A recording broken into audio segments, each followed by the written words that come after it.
Trimatul Karima, Fakultas Hukum, semester 5 kelas pagi. Di sini saya akan menjelaskan mengenai paper tersebut yang sebagai tugas akhir dari UAS yang berjudul Ketetapan dalam Membedakan Pemisahan Pembagian Kekuasaan Pemerintahan Indonesia. Di sini saya akan menjelaskan mengenai judul tersebut ya Pak. Pembahasan. Kedua konsep ini memiliki implementasi berbeda dalam menjaga keseimbangan kekuasaan yang memastikan dalam pemerintahan yang baik. Satu, pemisahan kekuasaan. Pemisahan kekuasaan itu adalah pemisahan kekuasaan merupakan konsep yang diadaptasikan dalam teori Monstegue. Monstegue ini adalah membagi kekuasaan negara dari 3 cabang, yaitu eksekutif, legislatif, dan yudikatif. Legislatif ini yang membuat undang-undang seperti DPR, MPR.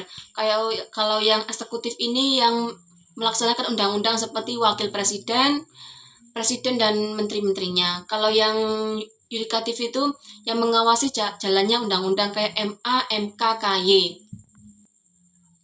Pembagian kekuasaan itu adalah berbeda dengan pemisahan kekuasaan.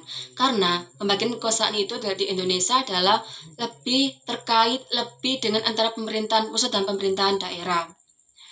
Pembagian diatur dalam Undang-Undang Nomor 23 Tahun 2014 tentang pemerintahan daerah yang memberikan pengaturan sebagai berikut. 1 ada pemerintahan pusat dan 2 pemerintahan daerah. Yang ketiga itu tantangan dalam memahami pemisahan dan pembagian kekuasaan dalam praktek pemerintahan di Indonesia adalah salah satu tantangan utama adalah untuk kesalahpahaman dan ketidakjelasan dalam konsep pemisahan kekuasaan dalam membagi kekuasaan karena dapat menyebabkan beberapa masalah seperti investasi dalam cabang antar kekuasaan. Yang kedua itu adalah tumpang tindih kewenangan dalam pusat daerah. Yang ketiga itu ada peningkatan kualitas dalam kelola pemerintahan daerah. Baik, yang di sini saya akan menjelaskan mengenai lebih detailnya karena satu pentingnya ketetapan dalam pemahaman perbedaan, memahami adanya secara tepat perbedaan antara pemisahan dan pembagian kekuasaan sangat penting dalam mencegah tumpang kewenangan karena konflik ini dalam lembaga adalah ketidakefisiensi dalam suatu pemerintahan. Upaya meningkatkan pemahaman. Di sini saya akan menjelaskan mengenai upaya peningkatan pemahaman ini. Pemerintah dan lembaga pendidikan memiliki peran dalam meningkatkan pemahaman dalam pejabat dan pemerintahan dan politisi. Mengenai konsep pemisahan pembagian kekuasaan, beberapa langkah ada 3. 1. Sosialisasi dan pendidikan politik. Yang kedua itu ada pelatihan dalam pemerintahan daerah. Yang ketiga itu ada transportasi dan akuntabilitas. Dan di sini saya akan menjelaskan mengenai secara rinci. Karena Indonesia adalah negara hukum di mana memiliki ciri-ciri tersendiri dari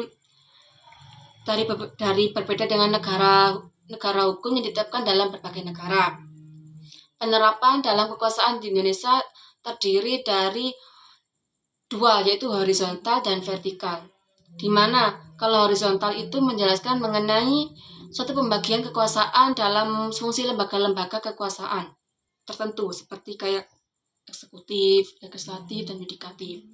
Kalau yang vertikal itu lebih menjelaskan secara pembagian kekuasaan katanya seperti kayak pembagian antara beberapa tingkatan pemerintahan. Ketetapan dalam pemisahan dan pembedaan antara kekuasaan pemerintahan Indonesia ini, sementara itu pembagian kekuasaan ini berkaitan dengan desentralisasi karena distribusi kekuasaan dalam pemerintahan pusat dan pemerintahan daerah sesuai dengan prinsip otonomi daerah.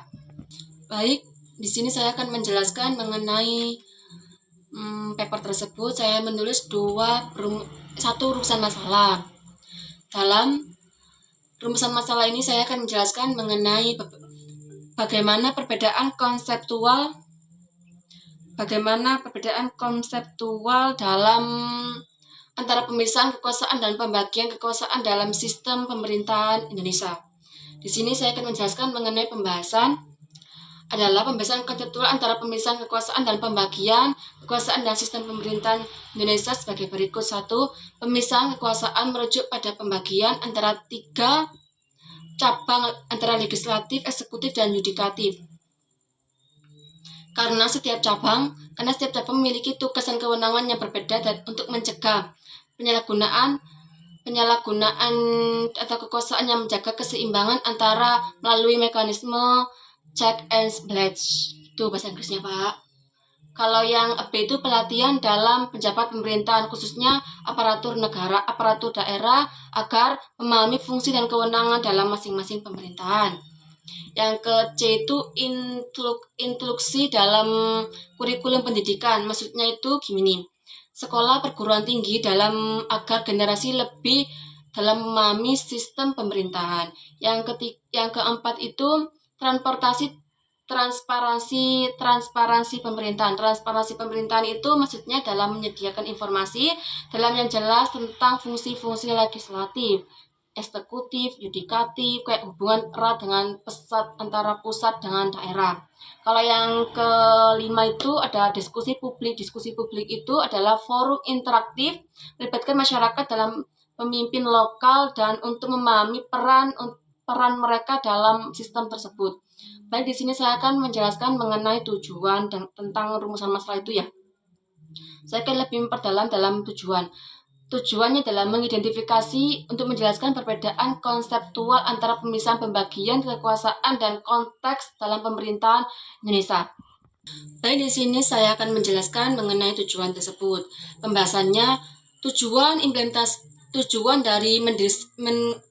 dari mengidentifikasi dan menjelaskan adanya konseptual antara pemisahan dan pembagian kekuasaan ini dalam konteks sistem pemerintahan adalah Indonesia adalah untuk memberikan pemahaman dan lebih jelas tentang bagaimana fungsi-fungsi adalah yang dijalankan untuk mencegah dan kesalahpahaman dalam sebagai peran lembaga dalam hubungan antara hubungan pusat dengan hubungan daerah, serta memastikan kelola pemerintahan dan efektivitas transparan dan prinsip-prinsip demokrasi. Baik, terima kasih Pak Sukron. Wassalamualaikum warahmatullahi wabarakatuh.